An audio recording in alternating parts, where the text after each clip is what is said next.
GMGP, good morning, good people. Y'all could have been anywhere in the world, but y'all decided to wake up with us. You're sick. You're sick in the head. There's a lot of fantasy football shows out there, but I promise y'all, they not like us. Brock Bowers, you looked a little quicker than fast. What does that even mean? Redraft, dynasty, best ball, high stakes, we got you covered. And that's MVS and Justin Watson with some of the dopest tools designed to help you cancel out the noise and dominate your leagues. If there's a white wide receiver named Antoine, sign me up. Maybe it's cultural. I don't know. In season or off season, rain, sleet, hail, and snow, comma, semicolon, period, next sentence, to bring you the most actionable and entertaining content on YouTube. You don't go buy the dip on the Titanic. Quarterback that you love, D-Bro. One of the best values in fantasy football. Prop bets with my man Jay Rich. Yes! Let's go! So wipe the crust out of your eye, get you a cup of coffee. It's time to wake y'all asses up. We're Ray and Jay in the morning. My God. How good is Dude. he? How good is GMGP? It is Monday, March 3rd, 2025. Y'all decided to wake y'all asses up with myself and my brother from another mother, Jay Rich, at your boy Jay Rich on X. This is Wake Up. We got NFL Combine, NFL rumors, news, and notes. Jay, I don't know if you're watching Severance on Apple TV, but we're going to talk a little Severance as well at some point. I'm glad the people are in the building. Well, we got in here, Jay Rich. I see the fam is up early. Adam Zaff, GMGP. Dude, why does this do this shit every time? Jay, what is good? Every time we get on here, the comments is mad big, man. It's mad big. What's happening to Adam Zaff in the building? Good Lord, man. Let's get that right. Let's get that right, Jay, before we start. There it is, GMGP. What's going on? Hunter Joe Green in the building. Jimbo in the squad. What's happening with you, Jimbo? Big Diaz, GMGP to you, my friend. Cold World TDE, good morning, good people. Bindles in the building, one of the best YouTube profile pictures in the game. What's happening with you, Bindles? Hope you had a great weekend. Rico, Fredo, Tyler England, Joe C, my girl Joe, Marty in the building, Luis Suarez, Jordan Vanek, your boy, Jay Rich, Jordan Vanek in the building. I will need Jay Rich's John Mingo of the class predictions. Shout out to Vanek, man. If you're not following Jordan Vanek on X, he's a phenomenal draft mind. Jamie, what's happening with you? It was good to see you over the Combine weekend. I streamed, 3 days, Jay Rich? 3 days, Combine recap, day 1, day 2, day 3. Did not do anything last night after the offensive line, but I'm sure we will talk about some offensive linemen because there will be movement following the Combine. I've got some overall thoughts about the scouting Combine I want to kick with you, Jay, and talk to the people about. But there has been a lot of content dropping over on DD Fantasy Football over the past week. And if you are not subscribed to the DDFFB channel, if you want fantasy football content, you see on the screen behind me, Scott Connor dropping today 4 quarterbacks in Dynasty to buy. We've got the Dynasty Theory crew doing dope stuff. This is what dropped yesterday on the channel a couple of days ago, mock draft on this channel right here. I did an instant reaction 2025 first round mock following the Combine. Some of the big performances, how those players are going to move across the draft board. So make sure you check this out on the Let's Talk Ball podcast feed or right here on YouTube on the channel. 2025 first round mock drop post Combine. We also had Todd Eclair and Gabe back making trades, trying to help the people on DDFFB to stop making bad trades in fantasy football. So check out Ty and Gabe over on DDFFB.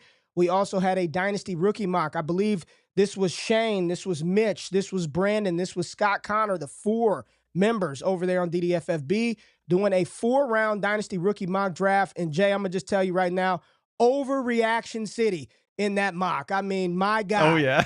Overreaction city. We're going to talk about it, but go check out those guys. And then, like I said, 4 Dynasty quarterbacks to buy dropping on DDFFB. It just dropped right before the show started, I believe. And then we've got Dynasty Theory, players we're trading for now. I see Jordan Addison and Davante Adams on the thumbnail here. Davante Adams, Ray. Yeah, Ray. That is 17, man. That is Garrett Wilson. Tonight, 9 p.m. Eastern Standard Time. Where the hell is you at, man? Get you on the screen. Where's Jay Rich? How you doing this morning, big dog?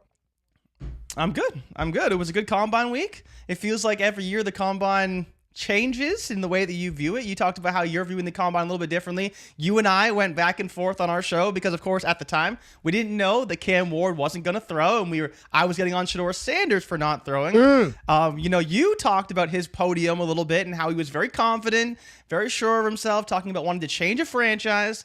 But I'm sure we'll dive into some of the narratives beyond the performers because, of course, it's the news. It's what the GMs are talking about. There was a big trade, depending on how you look at it, throughout the combine week. So I thought it was a good combine week, and now we're headed towards free agency, and we'll see what happens with number one. But it seems like number one is potentially, Ray, up for grabs. Well, let's talk about it. Let's get right into the news and that rumor, that buzz, that report, Jay, that the New York Giants are interested in potentially trading up to the number one pick. I looked this morning, and it looked like the compensation was a pair of third-round picks, maybe a second-round pick. But all indications, as you've said from day one, that if the Giants are going to make a move, if any team is making a move up, it's going to be for a quarterback. And it looks like that runaway QB1 is Miami Hurricanes quarterback Cam Ward. So there was also a report that even if they draft a rookie, like they could still bring in a veteran quarterback, right? So there's a lot of reports and rumors that Aaron Rodgers potentially linked to the Giants. I personally don't know about that one, Jay. That's just my personal feeling on the situation. But there are rumors and reports that Aaron Rodgers and the Giants have some sort of connection, but that would not stop them from drafting or trading up for Cam Ward. So what are your thoughts on this report that the Giants are interested in moving up to number one? It won't be for Travis Hunter. It won't be for Abdul Carter. It will not be for Shedeur Sanders or Jackson Dart. Cam Ward, number one overall. And you heard, I don't know if you heard Louis Riddick say, this kid is an absolute superstar. He's a superstar quarterback in the making, from his mental makeup, his leadership, the experience, the arm talent. What are your thoughts about the Giants moving up to one to draft Cam Ward? I think it screams of desperation, just like they've been, right? But if they believe that Cam Ward is the guy that can take them to where they need to be, then ultimately it's not a bad decision, right? And so that's where. Jay, why are you so big, man? What is going on, dude? What is going on? Why are you massive? Let's fix that. Let's add you back, Jay. I don't know why your camera is so big, dude. You look ridiculous right now. Dude, what is this? What is this? I go this way? Just keep talking while we fix that. Go ahead. You look crazy, man. Go ahead. But yeah, so in terms of the Giants, right, I think it makes a lot of sense because they're a team that needs a quarterback. And if they believe that Cam Ward is the guy, you go back to the Shrine Bowl talking about the dap up between Shedeur and Daboll. It just doesn't matter until you actually are on the clock and you have to make a pick. And it seems like, and I've been saying this to you for a long time, that Cam Ward is the QB1, and it's not particularly close. And the odds reflect that even now. Now Cam Ward went from -170 to -200 to be number one overall on DK. And that's basically because Shedeur Sanders is essentially out of the running at this point. It seems like it's Ward or Carter at one, with Hunter getting a little bit of love in the betting market. But Shedeur has fallen completely out of what could be a number one overall selection. If I'm the Giants, that's kind of how I've always seen it as well. Ward's been the guy. A lot of people have said Ward is probably the best quarterback in the class. And so if you're the Giants and you need to save your job, Ray, you need to make a move that gets you the best potential chance of that happening. And so in a lot of ways, that for me is Cam Ward. And going up from 3 to 1 isn't a big jump, but it may get you your top quarterback and the top quarterback in the class. What are your thoughts about them and Aaron Rodgers? Well, just that gut reaction of that quarterback with that team. And then I saw another, and I don't know if this was part of Schefter's report or people just adding on to it, but they said along with Aaron Rodgers to the Giants would also mean Davante Adams is going there as well. Yes. So this is funny because I don't know what happened with Rodgers, but it's somewhere along the way, he started getting all this good PR. His PR team just started going crazy. And while he's got roots in New York, obviously, over the past 2 seasons, it's not really a big surprise that once again, he's somehow found his way being linked to teams. He was linked to the Rams, potentially, if Stafford were to leave. And now all of a sudden, the Giants need a quarterback. Well, Aaron Rodgers is a pretty good quarterback going to the Hall of Fame. He could go play for the Giants. I don't really see it making a lot of sense. But again, if the Giants are that desperate, they can't get number one and they can't get Ward, they don't want to draft Shedeur Sanders at 3, then maybe they do take on Aaron Rodgers because they think he's the best quarterback. And ultimately, Ray, he's probably not going to cost them more than, $5 to $10 million. I don't believe he's been released. but came out over the weekend that Davante Adams is also available. Even if no one trades for him, yes, he will be released as well. So for both of them, they just go to the other side of the locker room where the Giants have their lockers and their stuff, and they just play again next season. But it doesn't make a lot of sense for me personally, but if that's what they feel they need to do to have any chance keeping their jobs, I would not be shocked, because both the GM and the head coach and Daboll and Schoen, they need to do something, and it's probably not drafting a rookie quarterback. I think is it Schoen or Shane? I think I was corrected. I think it's Joe Shane.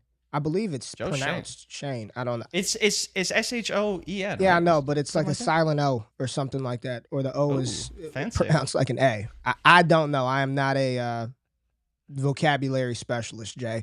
Let's talk about another move that was out there. My final thoughts on this: Giants need a quarterback. They're probably gonna take a quarterback, whether it's Cam Ward trading up. I know you don't think Shedeur is a realistic possibility at 3. They've got to get a quarterback, and whether it's Sanders, Ward, I think they're going to make a play for a quarterback. Dart? But we did get who? Dart? Not at 3. No, I'm not buying that. Not at 3. I'm not buying that at 3. There was another quarterback get an upgrade over the weekend. Jayden Daniels, Offensive Rookie of the Year, superstar quarterback of the Washington Commanders, got an offensive weapon. Deebo Samuel has made his way to the Washington Commanders in a trade for a 5th-round pick.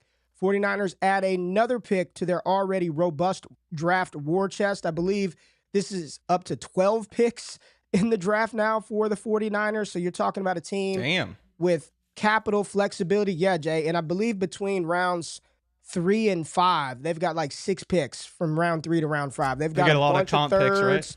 Bunch of 4s. They added another 5th here for Deebo Samuel. What are your thoughts on this trade? Deebo with Jayden Daniels, Deebo's fit in Washington, and what does this mean for the 49ers, who are also reportedly shopping Brandon Ayuk or open to the idea of trading Brandon Ayuk coming off of his ACL tear? Yeah, so let's start with the Washington side, because I think it just makes a lot of sense. I believe they're the #1 screen team in the NFL last season. I think that Cliff knows that he has playmakers on this team. On the outside, and Terry McLaurin, Zach Ertz did his thing at his advanced age. Now, again, Deebo Samuel, a little bit older, but I think they're able to put him in good situations to succeed and in ways that they can utilize him effectively. Is he going to play every game? Probably not. Is he going to be super effective? Probably not, but I think he can definitely upgrade this offense. You're not running out Olamide Zaccheaus out there and some of these other guys. You just have a stable veteran guy who Daniels can rely on. And I think it just makes a lot of sense. They have the cap space, so it's not really a big concern for them there. And they didn't cost them a lot to get him, only a 5th-round pick that I believe came back in the Marshawn Lattimore trade when they traded for him. So it's not even one of their own picks. It's another pick they got through other trades. I thought Peters made a good decision here. It's great for Daniels. They have the cap space. You know, it sounds expensive for Deebo, but you're not really concerned about the money at this point for this team, and I think it makes a lot of sense. It's really the San Francisco side that's a little bit more interesting, because the #1 question, Ray, and all these moves are kind of linked, but it's paying Brock Purdy, right? I know. I was going to get to it. A move. Yep. Yeah, that's what a move like this signifies. That's what a move when you talk about trading a $30+ million wide receiver would signify.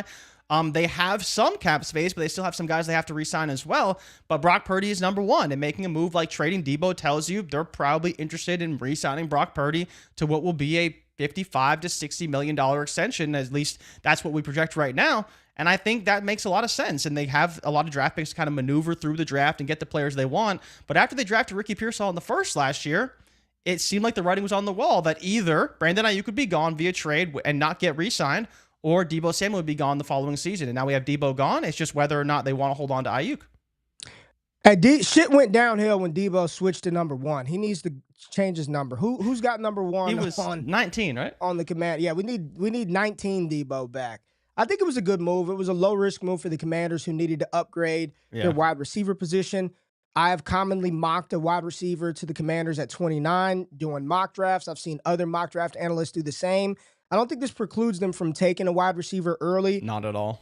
But maybe not at 29. Maybe not at 29. They can go BPA. Fair. I did a mock. We can look at some other players that could be available for Washington there. I thought this was fine. I thought this was I don't want to say a lose-lose nor a win-win. It was a fine trade. Really? It looked like Deebo's time it's a win-win. It's a win-win. Win-win. That's fine. It's an upgrade for Washington, and San Fran needed the money off the book, so I think it makes sense. It wasn't all right. Cool. Wasn't too bad. Jay, this one is for you. This is the final piece of news that I wanted to give you. There are reports that Raheem Morris has already talked about having high hopes for Kyle Pitts this season. He expects to see, in quotes, the best version of himself. Jay, as the resident Kyle Pitts hater, are you buying the head coach's comments this year, finally, year like 6, 5, that Kyle Pitts is going to have his breakout? This is comments from the coach. Are you buying it this year, Jay? I no. Is that the easiest way to put it? No, I'm not. Not buying it. Okay. The defensive-minded head coach of the Atlanta Falcons that couldn't get him the ball last year, probably not going to be buying that. But the funny thing is, Ray, is like to be honest, and let's want that Pitts either. Let's give it a little bit of context. Maybe he's like tight end 11 in ADP. Like, I could maybe buy into some tight end 11 on ADP. Okay. It's not terrible. I just want to, I don't expect I'm not falling for this shit again. Get out of here with this, Ray. Just remember, people, who said it first. 21 years old. Fool me twice, strike 3. All right. No Kyle Pitts. Let's get to what everybody wants to talk about, what everybody is talking about right now, Jay, and that is the NFL Scouting Combine 2025. I know, because you were out partying for Pops' birthday, so you didn't watch shit on Saturday. Don't try to fool the people. I know you saw the numbers, but you watched no combine. I did see the numbers. This was the first year in a couple of years I didn't stream the combine live. I had a bunch of other commitments, baseball games, etc. But we tapped in. We did the streams. We got caught up with the numbers. And I think the big thing that a lot of people were frustrated about this year was the fact that a lot of the top prospects didn't do anything. Didn't throw, didn't run, didn't participate in the agility drills. You had some run that looked like they probably should not have run. You had some throws that did not. That's exactly why Shedeur Sanders did not throw, because you get the Will Howard treatment. I mean, there are people saying it was the worst throwing performance they had ever seen at a combine from the national champ Will Howard. That is why a lot of these guys don't do it. So just your overall thoughts on this year's event, the lack of participation, and what seems like these players just, hey, I'm going to take my talents to the pro day. They know that they can literally make money for themselves having their mini movies at a pro day, being able to do some of the shit that Brett Coleman was doing for the NFL and for his sake. Yeah. Shedeur and Deion Sanders Jr., hey, I'm going to do this at Colorado. But you got all these guys. I mean, it wasn't just Shedeur. Tyler Warren, Elijah Arroyo, Cam Ward, Ashton Jeanty. Nothing, right? What are your thoughts on the event, the direction of the event, and this year's combine in general? It definitely felt like less participants than we're used to, right? There's a lot of guys opting out this year. And to be fair to them, they're top picks, right? They're not really going anywhere. They didn't have a lot to prove. You know, Ashton Jeanty not participating wasn't surprising because he literally has nowhere to go, right? You know, I talked about it when we talked about Shedeur versus Ward. Like, Ward, in my opinion, had nowhere to go. He was QB1. He was going to be QB1. He interviewed very well. So did Shedeur. You know, I think the funny thing is, and we'll maybe get into this in a little bit, is you look at Dart, right? Dart is, you know, kind of the definitive QB3 right now. He looked like the best QB in the drills. And maybe for some people, he elevated himself out of a tier with other quarterbacks and now either in a tier on his own or potentially moving towards Shedeur Sanders. But it's just interesting because, like you've kind of mentioned this, there's really no reason for guys to do this outside of their comfortable environments on different turf while they're already stressed, flying in on a short week, doing other things. Like, it's a lot on your body to not be prepared versus a pro day where, you know, Shedeur is going to be in Colorado probably for 2 or 3 weeks just prepping for that one day, right? Doing the same type of drills on the same field with the same receivers. Like, you can be very, very polished and look really good, but I still don't like it. I still want to see them all together in Indy doing their thing. Like, that to me is fun because when you get a group like the running back group, where pretty much everyone in that second to third round ran, you know, the top guys, and Jeanty didn't, but seeing all those guys succeed and do well, like, that to me is fun as well. So I see it from both sides and I get it from the player perspective, but as a fan of the NFL and of the scouting process, I do like to see all of them come together in Indy and do well. There was a comment that, there was a comment that dropped on X from a journalist, a publication CEO for one of these football networks. And here was the comment, man. I thought it was very interesting. He said, one thing that has hit me in the face now that we're covering all major sports is just how little the casual fan cares about the NFL scouting combine. Definitely an event for diehards in media. Too many other distractions and options for others. I found myself thinking about this, man, because I had a lot of my boys hitting me up Saturday morning asking about some of those lines on Prize Picks, but they didn't watch a single ounce of the combine. Zero care, zero concern. And I'm just reading the comments under here, and people are like, oh, I love the information, but I'm not watching that shit. I'm not giving up 4 days to sit there and watch guys run around in underwear. Do you think, and as I sit back today, we kind of joked that our fantasy team, I'm watching that mock and I'm listening to how we are. This player ran a 4.42. This player ran a 4.48, so therefore the 4.42 is better than the 4.8. Even when they do simulcast, do you notice the difference between the 4.39 and a 4.45 is like a half a step? They get to the finish line at the same. You see it, right? It's so fucking minuscule. I'm watching, and I'm like, as long as you don't go out there and run like an offensive lineman, like a defensive tackle, show up. What did Kyron won? Where it looked like he was totally unprepared. Kyron was, I think, a 4.62 or something. I mean, let's just talk about Caleb Johnson, right? Like, he's probably the one for a lot of people where you're like, oh, I was hoping he'd be a lot faster than that. The lines came out 4.45. Yes, you and I went back and forth about it. Yes. But the thing about Caleb Johnson is, if you actually watched it, and this is where I want to bring up Isaiah Bond too, and I know we'll talk about him. Yeah, we'll talk about Bond. You look at Caleb Johnson, and the biggest concern was like, this dude's a big boy. Like, Ollie He's Gordon's a big boy. He's the biggest one of them, yeah. To get them to go down in the stands and get out of the blocks adequately is not as easy as it is for another player. And I'm not trying to give them any excuses, but you can clearly see why he didn't have a good 40. He stumbled out of the blocks, and it wasn't good. And maybe he was never able to get to a point where he could have a better start. But outside of that, like, I'm not that concerned about the speed, because the speed was fine on tape. The miles per hour checked out. But if you're dropping him a lot because you could see he had a shit start, that just makes no sense to me. Yeah, But the number looks really bad for This was the first year that I didn't let it impact me. I just kind of watched it, and there were some players that you're like, ooh, you got to go back, and you've got access to my ranks. You've got access to the tiers. You know how I've graded every player. All I did after the combine is, if I had a player, let's say I had Caleb as a 3 for speed, and I had Omarion Hampton as a 3 for speed. Well, I got to move Caleb down. Hampton is faster, so you move Caleb to a 2.5. You keep Hampton at a 3. You move him up to a 3.5. You just adjust it. And what happened in my tiers? Yeah, the running backs flipped around, but they're all in the same bucket. No one from that tier changed. You could the thing that's going to change it isn't my personal feeling of this guy's the 1, 2, 3, or 4. It's where they land, where they land, where they land. What type of opportunity can I predict? What type of opportunity can I foresee? But you look at the top times. Let's pull up the top 40 times overall. Here we go. These are the top overall 40 times. Let me make this a little bigger for everybody. You had Maxwell Harrison, the cornerback out of Kentucky, with a 4.28. Darian Porter.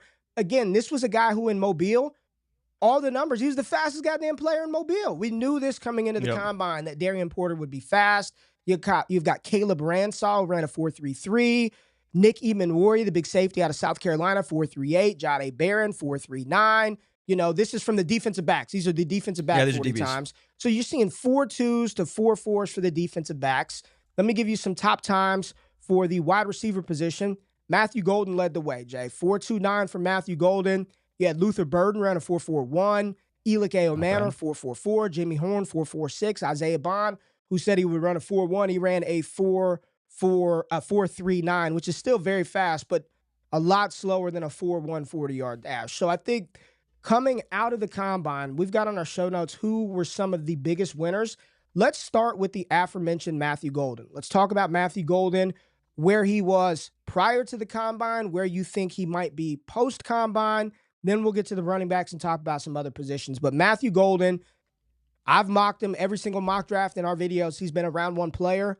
Later round 1, inside the 20s. There were a couple of times we mocked him 12 to the Dallas Cowboys. In my recent mock on Saturday night, I put him at 12 to Dallas as the first receiver off the board. Not that I believe that personally. I still have Tet McMillan graded higher in my personal ranks. But I can absolutely see a world where the NFL says, this dude, it was him. It wasn't Isaiah Bond. It was Matthew Golden propelling that offense, right? He's got 4.2 speed. He can run the routes. He can catch. And then I think it was Tannenbaum that came out and said, he's the top wide receiver. Tet didn't do anything. He's the top guy. Don't be surprised when he comes off the board at 1. Talk about your thoughts about Matthew Golden and his performance at the Combine.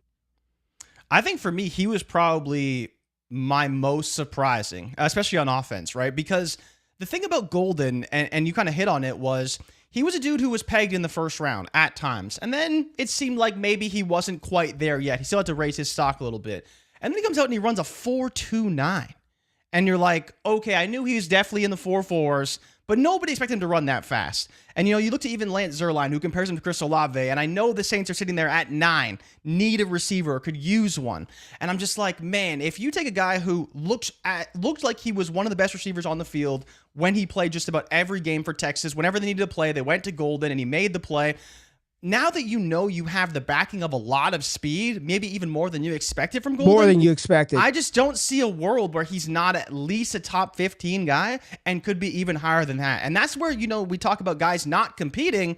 Okay, I don't think Genty was really hurt by what happened this Combine. But as you mentioned, Tet doing nothing with Golden looking this good, I think is a bit of a problem because, as much as we can say, yeah, they'll go run the times at their pro days, they'll be fine. Like, I don't really care about pro day times. I really don't. Like, I know they're much more cooked than they are at the Combine, and that's the biggest thing for me. And so when you say you're running a 4.29 and you're comp to Chris Olave, you're probably a top 10 pick in the NFL draft. And like you said, I wouldn't be shocked if he was the top wide receiver drafted, period. I think he's in play for Dallas. I think he's in play for New Orleans. And I think even there's a world where he could go even higher because we have seen some top receivers get pushed up over the years once they run these fast times. Chris Olave was one of those guys. So can I just ask you, because I don't want to be pot calling the kettle black here. If it's not a concern for certain players, like Ollie Gordon, he ran a 4.6. Does that bother you at all? No. Because that's kind of what you expected, right? When we saw 4.53, we're like, Ollie's he's not that fast. That's not his game. So in one sense, we're saying it doesn't matter. I'm not going to adjust because I expected said player to be around that range. But on this end of the spectrum, you're like, oh shit, now that he ran a 4.29, why move Golden up but not ding someone else for not hitting those thresholds? Or is it more so you're not dinging Ollie Gordon, you're not dinging Caleb Johnson, but Golden was already in that atmosphere of a mid to high first round pick, and his athleticism and more importantly his speed just elevates him up a little higher? Are you just making sure we're not overreacting to that time? Yeah, so I think what you're saying is very valid, right? You look at Golden, he's probably wide receiver 4, behind Egbuka, behind Burden, behind Tet. But that's I think probably now where you can easily make the case that he's at least in that Egbuka Burden tier, and you could even argue that that they're all in the same tier with Tet at this point. And so that's really more what I'm getting at. And the biggest thing, honestly, is like, for a dude who was probably a second rounder or a late first rounder, he's definitely going to go in the top 20 now. Like, he's going with this speed, you can say it doesn't matter, but like NFL teams will be like, holy shit, he ran a 4.29. He's going up the board. Like, he's going to be up the boards. And so just from a projected draft capital perspective, I'm sure we'll talk about Burden as well. Like, Golden's probably ahead of Burden right now because Burden was a guy who was slipping out of the first round in some mocks heading into the Combine. Egbuka, I mean, we didn't see him do anything. So we don't kind of know where he's at. And one of the question marks is the speed. Can he run a 4.4? Is he going to run in the 4.5s? So I think for Golden, like, he helped himself a lot by running fast and is definitely in that tier 1 potentially, but solidified, locked and loaded in whatever that tier 2 is in the kind of that mid to late first for sure. Yeah, man. I thought he had an outstanding Combine. A big winner was Matthew Golden. Another winner, Jay. I wonder if my boy is still in the chat. If D-Bro is still in the chat, we have been all over this one for weeks. 4 weeks. Nah, Brucey, he ain't the only one on the Iowa State guy train. I've been right there. Jaylin Noel had a fucking day. Jay Rich, the wide receiver out of Iowa State, Jaylin Noel. I put out on X some of his plays for people who haven't seen him. What's dope about him is a lot of people look at his size and then they assume, oh, this guy's going to be a slot-only player. And then you look at the data and the dude played on the outside. more than he played on Yeah. the interior. Both the Iowa State wide receivers, both Jaylin, Noel, and Jayden Higgins, outstanding. I thought they had incredible combines. They absolutely boosted their stock. I've been talking about Noel for a while. Higgins, it's taken me a little while, admittedly, to come around on Jayden Yeah. Higgins. I'm very just fearful of those bigger receivers without getting some of the movement skills from them. But once you get those from Higgins, where you look at him, overall score 83, athleticism score 90, 4.47 40-yard dash, 39-inch vertical jump, 10-foot, 8-inch broad jump at 6'4", 215 pounds, and 33-inch arms, which are 2 inches longer than Tet McMillan. We know every inch counts. I mean, this dude, I saw a mock where he was coming off of the board at the top of the second round. I think there's a world where he's a late first. You're talking about the Luther Burdens and the Emeka Egbukas. I think He'd there's be a like a world where Keon Coleman type rise. a 6'4", 215-pound receiver that's running sub 4.5 with the production of Higgins, I think it is an absolute possibility. We saw Xavier Legette, Ricky Pearsall picked at the back of the first round last year. Yes, I think there's a real-world possibility where a team needing a big-bodied wide receiver, think Baltimore at the back of the first, could take Jayden Higgins. I thought him and Jaylin Noel balled the hell out this weekend, and I'm excited that more people are taking notice on Noel. Yeah, no, Noel is the one that I think people should be really excited for because especially in Mobile, he really showed how good he is in those one-on-ones and the way that he got open consistently, the way he plays much bigger than his stature is because he can go up and get it on guys. Higgins, we kind of talked about it. He was a little more disappointing because he is big. And I think the funny thing about Higgins especially is he needs to break the Iowa State curse, right? Oh, because man. the Iowa State receiver curse is in the... I'm trying to think of who the Arizona Cardinals receiver was. Hakeem Butler, man. That's it, Hakeem Butler. But then the other one is Alan Lazard, right? And yes. I think to be fair to Higgins, I think that he could play a lot like Alan Lazard. Now, Alan Lazard, back when he was drafted, did profile as a big slot, and he only ran like a 4.6 versus Higgins running a 4.4. But I think they can play a little bit differently, and I hope he can break that curse because I think he's a talented player. I haven't quite come around on him yet because those big you haven't come around guys, on which one, Higgins? Jayden Higgins, yeah. Noel is clear for me. Easy, like he's a dude who can. Noel. It's Noel.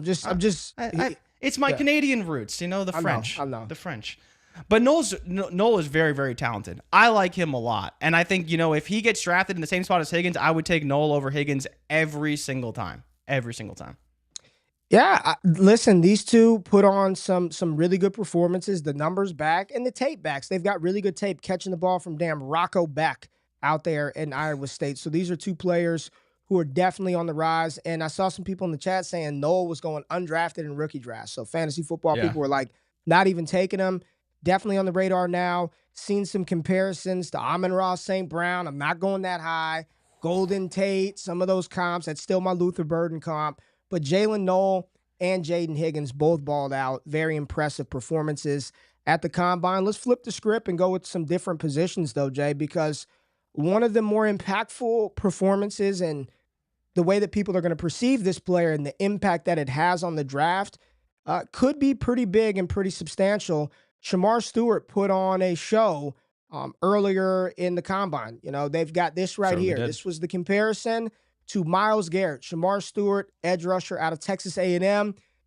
Identical height as Myles Garrett. Garrett was 6'4", Shemar Stewart 6'5", 272 for Garrett in 2017, 267 for Stewart this year. Look at the wingspan. Myles Garrett wingspan, 82 inches, 82 and a quarter. Shemar Stewart almost an 85-inch wingspan. Both of them 40-inch vertical jumps. Shemar Stewart a better broad jump, 10 foot 11 inches opposed to Myles Garrett, 10 foot 8. Now the production. That production though. 32 and a half sacks for Myles Garrett, 4.5 sacks for Shemar Stewart. But I was following the chatter around this is collegiate production from the edge is definitely predictive. You want guys that have a true proven track record of getting to the quarterback. But in the event that production is absent, you bet on those kind of traits. You get the dude that blazed the 4.6 40-yard dash, that has just as high of a vertical jump. He's just as explosive as Myles Garrett. You bet on those traits. In my mock that I dropped on Saturday, I had him jumping Mason Graham in the top 5 to the Jacksonville Jaguars. There have been a lot of people, man. There have been a lot of people Mason Graham. if you type in Mason Graham and just look at the conversation around him, is all negative. I'm not saying it's negative, but it's also not, this dude is a locked in, you have to draft Mason Graham inside the top 5. He's not a top 5. Number 5 is up for grabs right now. Maybe. Completely up for grabs. Maybe. And I bring this up in conjunction with the fact, Jay, that Will Campbell, I mean, they said all of the top projected offensive tackles did not meet the requisite arm length. Campbell's arms are not that long. So now you're talking about probably a guard off the rip. Are you taking a guard at 4? Every mock, it's New England taking Will Campbell. Take Will Campbell. Yep. Take Will Campbell. Talk about Shemar Stewart first and the Myles Garrison comparisons. I mean, a Myles Garrett comparison is tough. You don't want to be compared to Myles Garrett too often because it's big shoes to fill. But, I mean, to the same point, Ray, the interesting thing about this is that you have a player who has been rising, who's been playing very, very well, who went to A&M, and while they did have a lot of pieces on that D-line, they had a lot of talent, they just never really turned out to be great in terms of production. It's how they played. It was the scheme that Texas A&M ran. That's what I heard, right? They just didn't really get after the quarterback too much. But now you have a player who's rising up boards, and like we talked about, number 4 potentially for New England and 5, especially for Jacksonville, is very much up for grabs in the draft right now. And Stewart seems to be the guy who's kind of leading that charge potentially to move all the way up into that top 5. Where would you say he was before? At least top 15, right? But he was in the top 15. 10? Yeah, he was top 15 before. Yeah. He was top 15. Right around that range.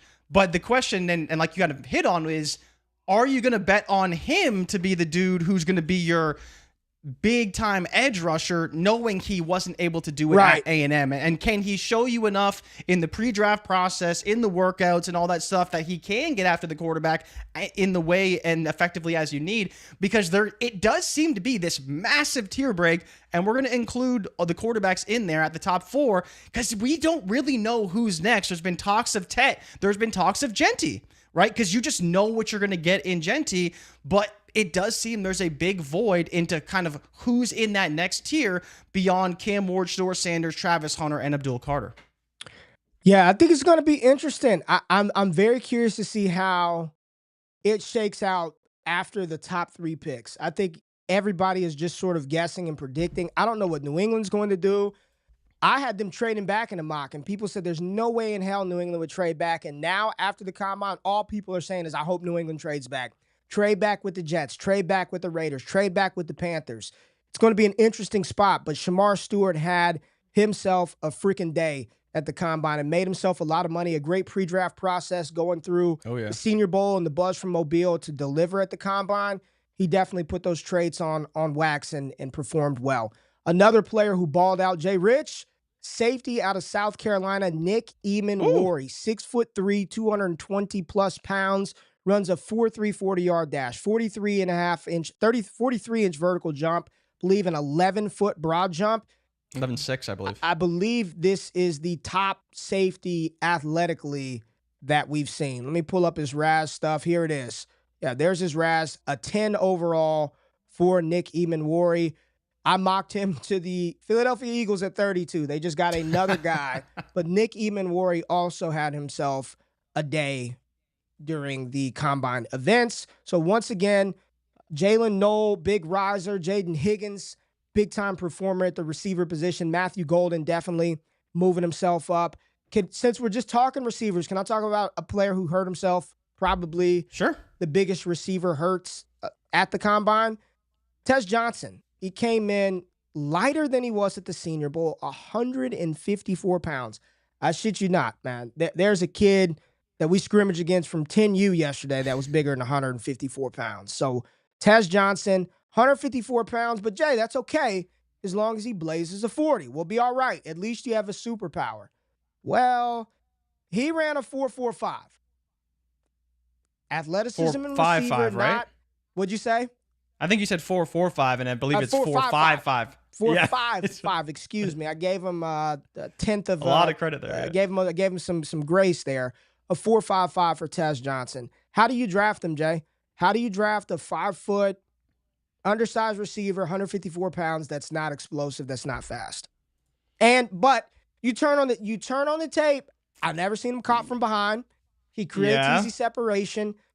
How do you marry this data versus what you've seen for 3 years on tape with Tez Johnson? So the interesting thing about Tez, for me at least, is the 40 is of course concerning because of the weight. I think outside of the weight, I wouldn't be as concerned.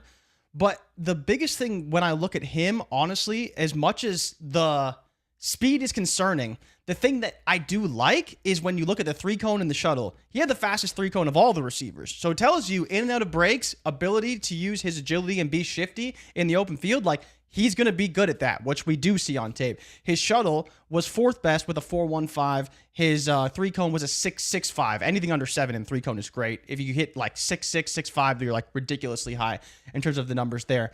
But the thing I was always going back to is he talked about playing like Tyler Lockett. And I think that's how he would succeed in the NFL if he succeeded, was that Tyler Lockett comp. Now, Tyler Lockett did run a 4.4, and he is very fast.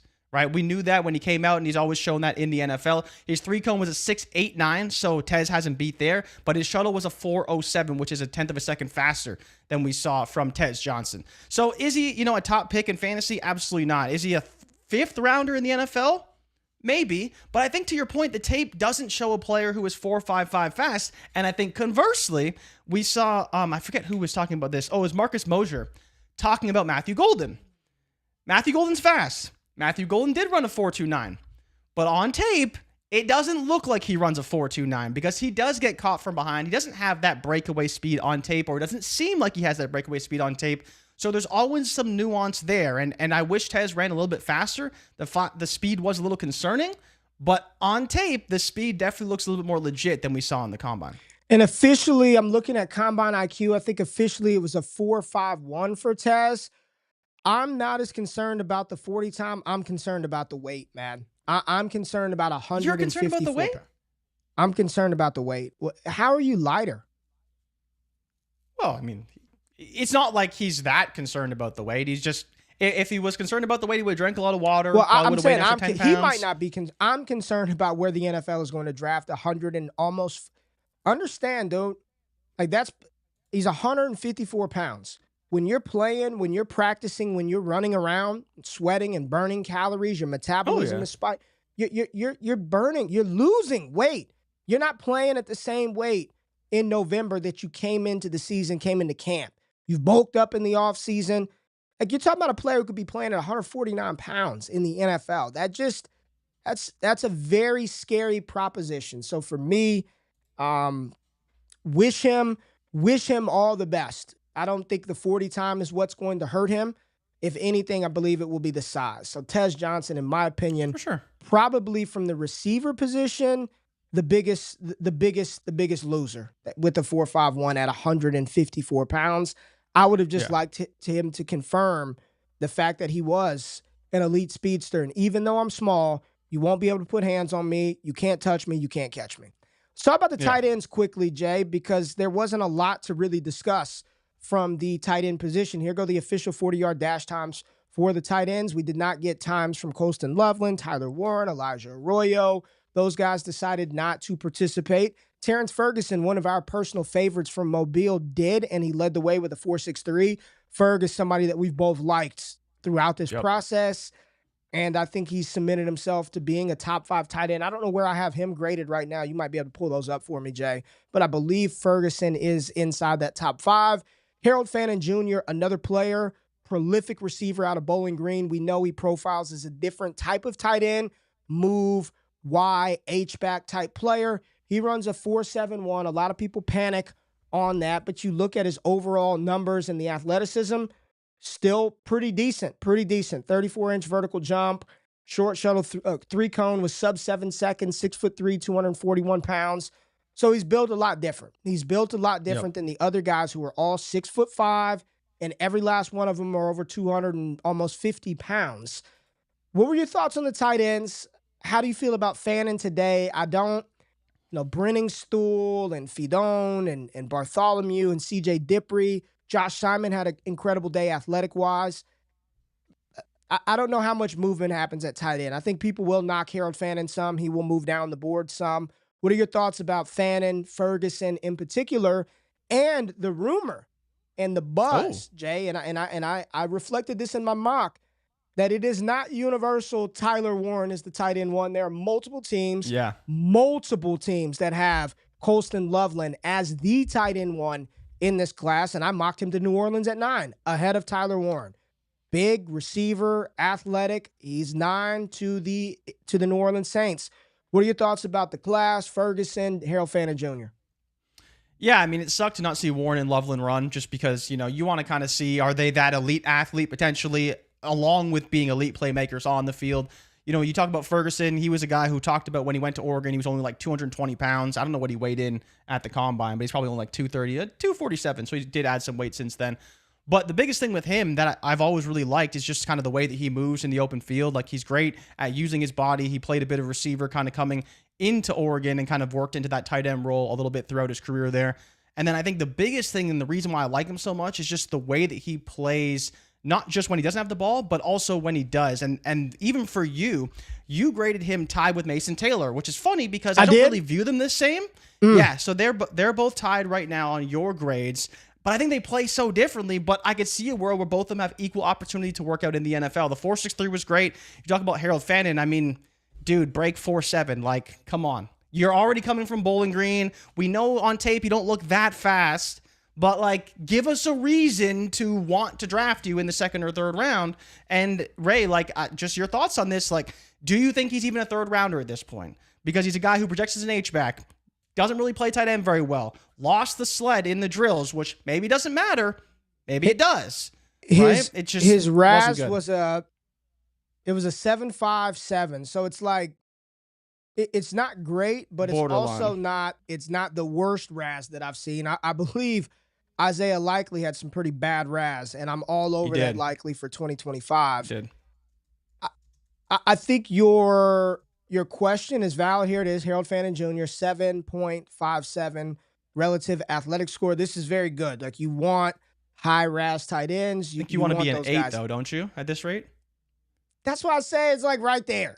For me, I don't think he's a second-round pick in the NFL draft. If anything, he's a probably late round 3, if not early day 3 pick. In draft capital for tight end doesn't really – go look at where Travis Kelce was drafted, where George Kittle was drafted. I'm not as concerned. Look at where Dalton Kincaid is, and I'll take a bunch of tight ends over Kincaid. The landing spot and the fit for Harold Fannin is going to have to be chef's kiss. I don't believe he's a plop and drop tight end to where whatever team he gets dropped on, whatever team drafts him, he walks in and he's the guy. He's going to have to work for it because he is not a traditional inline tight end. He's not built like Mason Taylor. He's not built like Tyler Warren. He is going to have to carve out that role on an offense. Yeah. I don't know if he's a day 2 pick now. I think Mason Taylor's a lock for day 2. Yep. Lock Mason Taylor in. Tyler Warren and Colston Loveland are locked in the round. And Elijah Arroyo. I believe Arroyo's locked in. I'm just going to say day 2. Test, right? I'm just going to say day 2, somewhere in the second and third round. And I believe that next fringe level tight end for day 2 capital is going to be Terrence Ferguson out of Oregon. He's got the size. He has the athleticism. He showed that. I think Harold Fannin right now is probably 6, 7 on the board. I think that's probably appropriate for him. 5 right now. Yeah, fighting for top 5. And then I don't know if you want to touch on Gunnar Helm, right? Everyone was concerned about him, but he sprained his ankle at the combine. Yeah, that was great. Did the whole thing with a sprained ankle. Yeah. So which is crazy, right? Like, again, you look at the testing, you look at the numbers and the way he ran, you're like, man, he doesn't look so good. And then you find out he has a sprained ankle. It's like, ankle was okay, maybe we can give him some grace and see how he looks come pro day in a few weeks. But he's another one who's been often mocked. I'm not giving him any grace. I took his under 4.75, and this dude fucking runs a 4.8. No grace. You shouldn't have run. Stop ruining my prize picks parlays by going out there and toughing it out. But listen, he put it on wax. So a lot of times perception is reality, and the perception is Gunnar Helm, you stunk it up out there, regardless of the fact that you've got the ankle injury. The perception is reality. Got that grit though. Coaches love that grit. Love that grit. All right, we're going to go to break, and then we're going to get back and talk through the running back position because this is, as predicted, Jay Rich, an incredible running back class. This is an incredible running back class. There are so many of them. I want them all. And I don't care what round they get drafted. This is a great running back class. So if you're pulled up, you're tapped in, hit that thumbs up button, like the content, like the stream. We'll be right back after the break.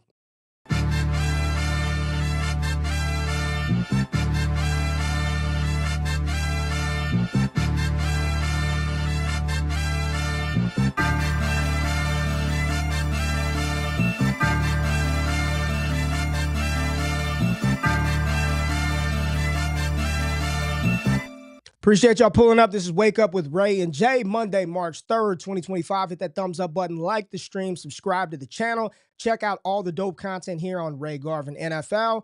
And for all things Dynasty and Fantasy Football related, go to DD Fantasy Football on YouTube, DDFFB. Subscribe. There is content dropping every single day. Make sure you subscribe to this podcast feed, Wake Up with Ray and Jay. Let's talk ball, DD Fantasy Football. Subscribe to all the shit. Just subscribe to it because we are putting out a lot of content daily.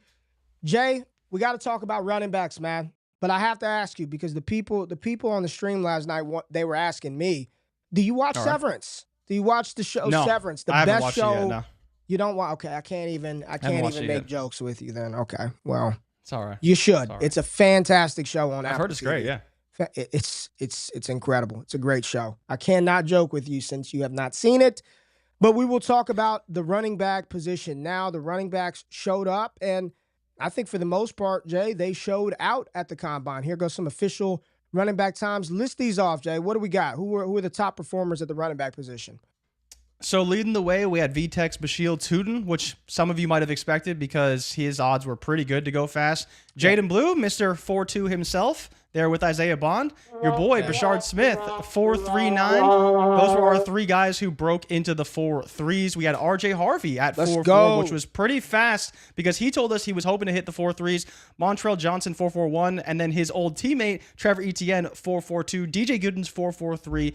Big Hendo, Ray. Big Hendo. Maybe disappointed, maybe happy with it. 4.43. Jarquez Hunter out of Auburn, 4.44. And Donovan Edwards, Ray, running back out of Michigan, 4.44. At his size, dude, he tested very well, in my opinion, Donovan Edwards. We didn't get any 4.2s or a whole bunch of 4.33s, but everybody was fast. So shout out to Matt Kelly and Player Profiler. 15 running backs in this class with a 70th percentile or above speed score. Bashiel Tootin, Montrell Johnson, Omarion Hampton, DJ Giddens, Quinshawn Judkins, Rocket Sanders, RJ Harvey, Jayden Blue, Jarquez Hunter, Damian Martinez, Travion Henderson, Brashard Smith, Trevor Etienne, Caleb Johnson, Taj Brooks, Ollie Gordon, Marcus Yarns, Woody Marks, Devin Neal, Corey Kiner, Kyle Monangai, Jordan James, and Ulysses Bentley. All of those players, 15, all the way up to Ollie.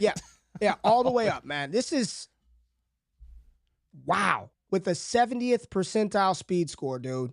I mean, you've got 15 backs in this class, Jay, that you just look top to bottom and you're like, I want these guys, right? I want Caleb. I want Brashard. I want Damian. I want RJ. I want Rocket. I want Giddens. I want Tootin. This is the great RB reset. We are here. And that does not mean that every last one of these running backs are going to go to a spot where they become the featured back. Not at all. That's not what I'm saying at all. But the 2017 class has held up the running back landscape in the NFL for multiple years, and those dudes are just getting older. McCaffrey's getting older. Eckler's getting older.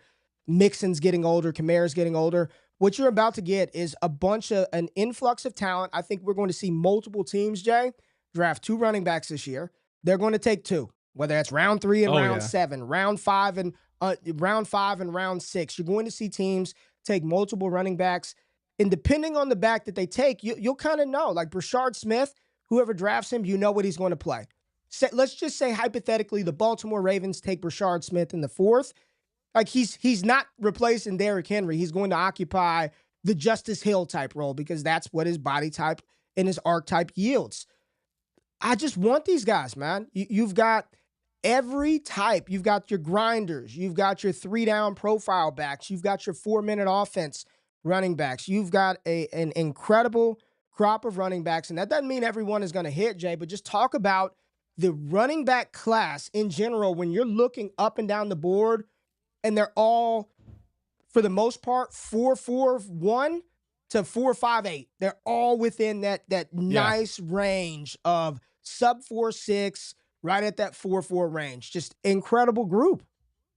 Yeah, I mean, just seeing a bunch of guys just even break 4.45. Like, you got 10 guys who are 4.45 or faster in this class alone. And are they top picks? No, like, they're not top picks. You know, RJ Harvey, is he going to be a day 2 guy? Could be. Montrell Johnson's not going to be. Trevor Etienne, we'll see, right? DJ Giddens had a very, very strong combine, especially athletically. But, like, these are guys who are just going to be on teams doing kick returns as spellbacks, like, but they're going to make an impact. And I think the biggest thing, Ray, like you kind of touched on, is like that speed is going to be felt throughout the NFL. It's not just going to be, oh yeah, we drafted this guy, he runs a 4.55, he's going to be fine, he'll get his job done. You'll be having guys that are actually going to be real game breakers out there that can make plays for offenses. And you already touched on it, like, teams aren't going to be scared to draft 2 of these backs from this class. Like, it's been a lot of talk about it. Sean Payton talked about how his RB1 spot isn't solidified, and it even seems like they're looking at another guy as well. So I think it could be interesting. Like, Ray, you know what I want to see personally?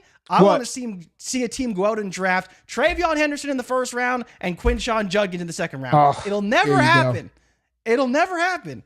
But, like, there's a world where you see Marcus Yarns is a player who I really liked when I was happy to see him run a 4.45 out of Delaware. Great receiving back, not so great between the tackles, but he can be a guy who makes an impact for any team right away because of his skill set. So I think the biggest thing with this class is just there's a lot of dynamic playmakers. You're going to want to get shares of all of these guys in fantasy, and you see him on the screen right here. The best day, probably by far, was Omarion Hampton, running back out of North Carolina.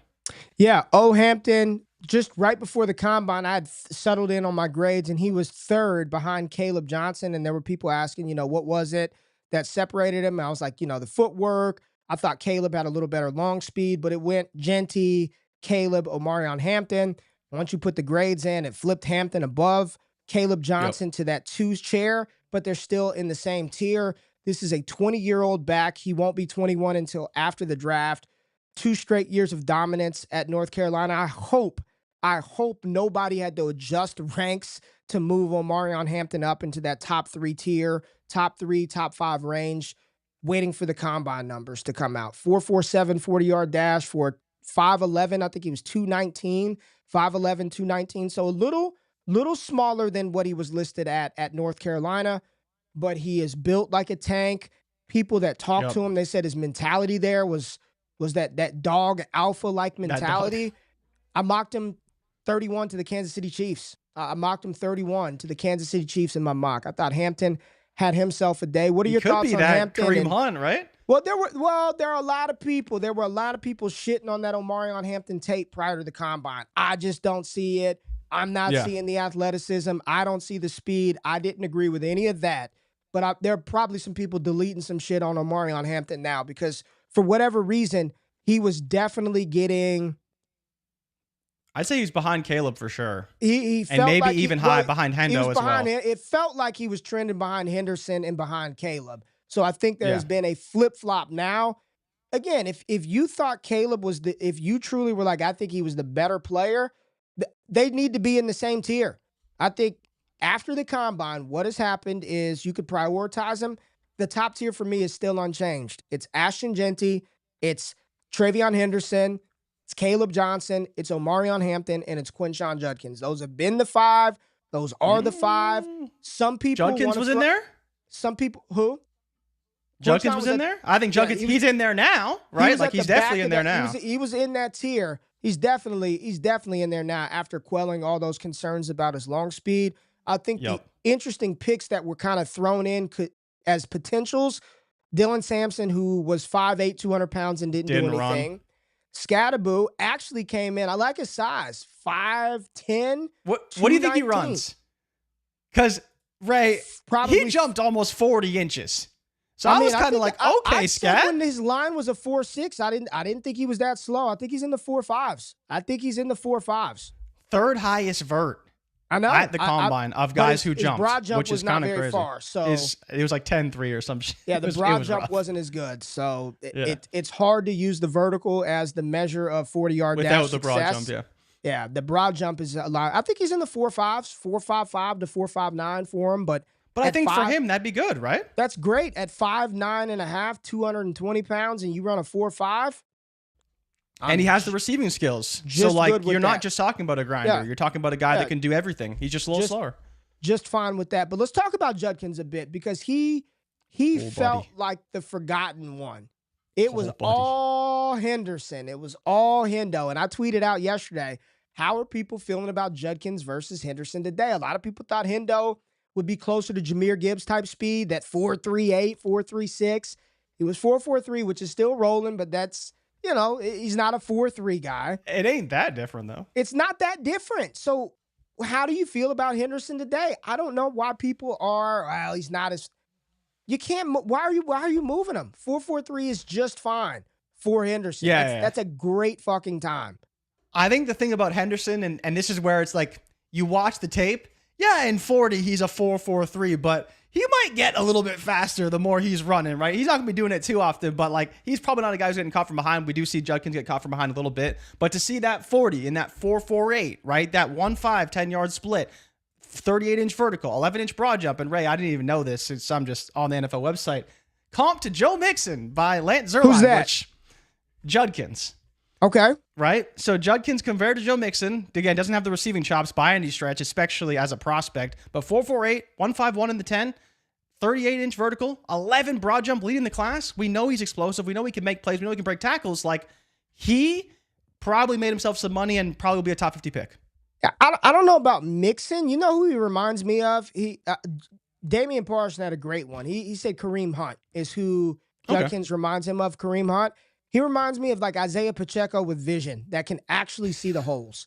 He's physical, no nonsense. To your point, that running style, right? He's got a kind of a wonky running style too. Yeah, like he reminds me of Isaiah Pacheco, and I was looking for things that I said about Judkins before. Oh, I was all over this guy at Ole Miss. I mean, it was just at Ole Miss, yeah. Oh, at Ole Miss, that was my dude, and I think for a lot of people, when he transferred and you saw the production numbers dip, like I don't think that's a bad thing. I think it's perfectly fine that he split carries with Travion Henderson this year. Should be fresh coming into the NFL.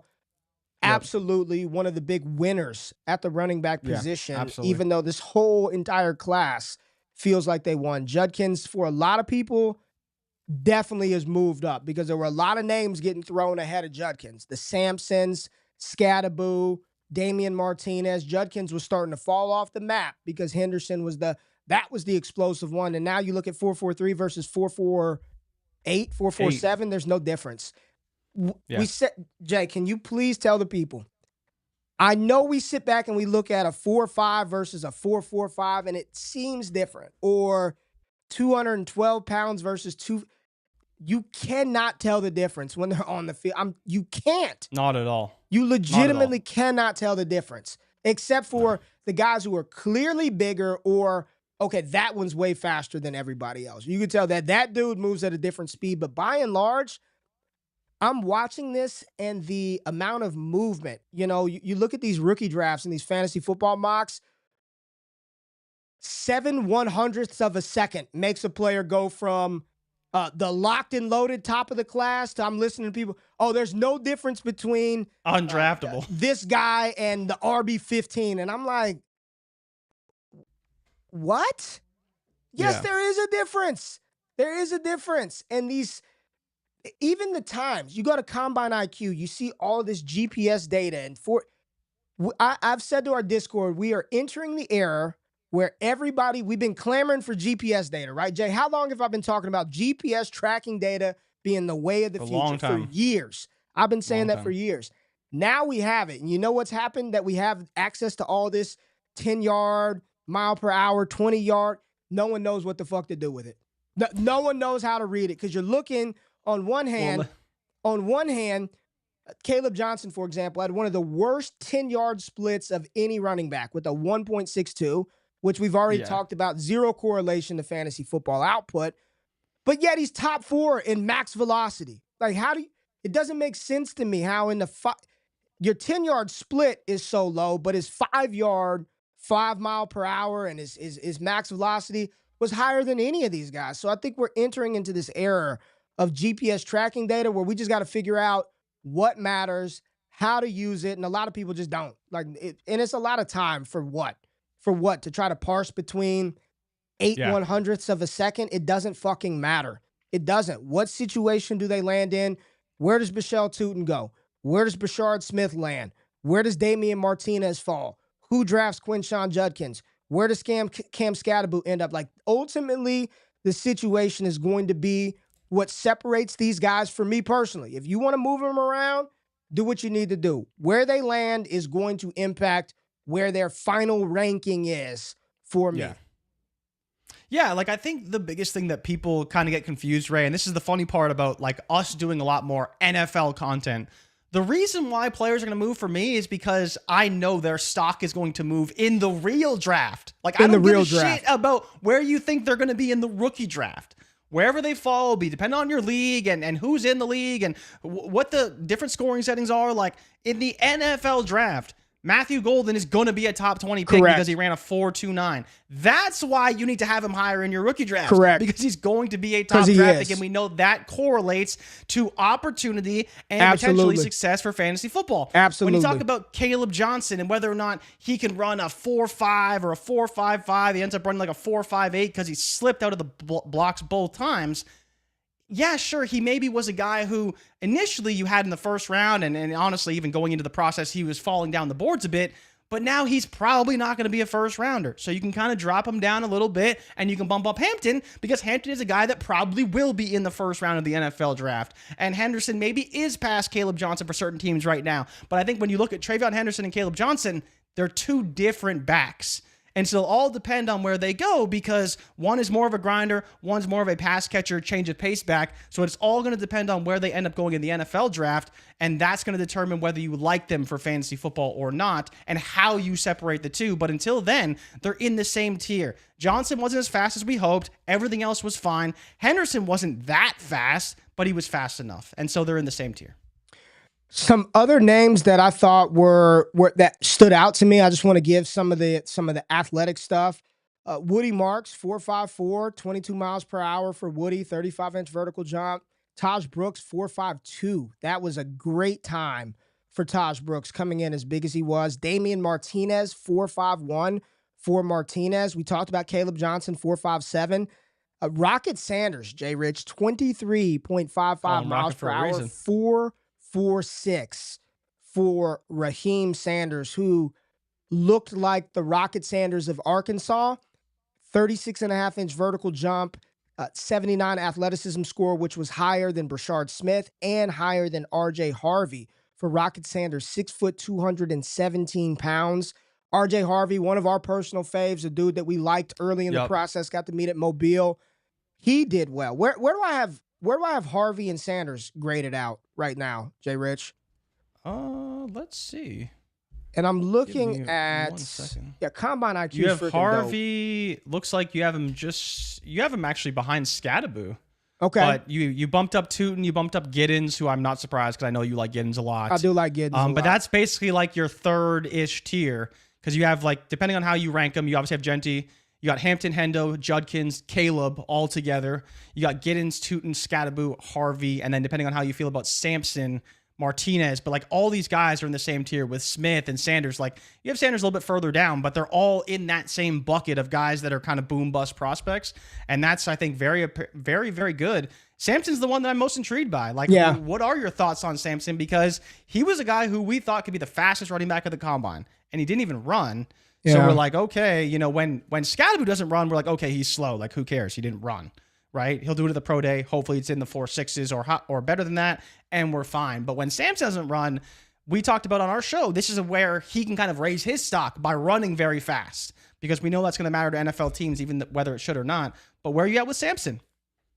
I still like the tape. I think the film is good. You could see that in the grades. I want to know the athleticism. We know athleticism at the running back position, it does matter, and you don't have to be a 4.3 player. You don't have to run a 4.2, jump a 4. You just need to check the required minimum boxes of athleticism. I don't need you to just check the boxes of athleticism. I think he will. Realistically, I think he is athletic enough. The big thing is going to be he's 200 pounds, so he gets put in sort of that Jayden Blue, the 196. You've got Brashard Smith at 195. Those are role-specific running backs for those players. So I think Sampson is going to be fine. Would you be concerned about his jumps? I didn't know he jumped. His jumps were not good. I didn't see what he jumped. 35 vert and 10-4. I'm not moving. I'm not. I'm not saying that's, it The, just. the reason why I'm not. Here's why I'm not concerned. There were people who jumped high that ran slow and ran slow that jumped high. So For sure. no one. I'm not worried about it right now. DT said nobody worried about Golden's analytics. What about him?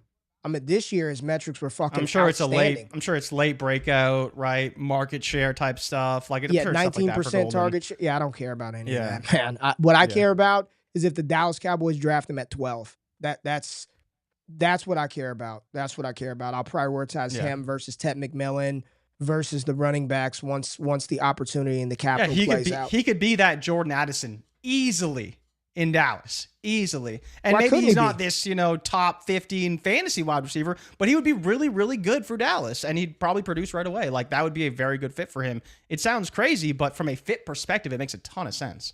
Yeah, ton of sense. No, they weren't, Ray. No, who weren't? Who did I say? I don't know. I don't even know what I said. People saying he's nursing a hamstring injury I'm assuming they're talking about Samson? Oh, Samson was nursing a hamstring? Guess so.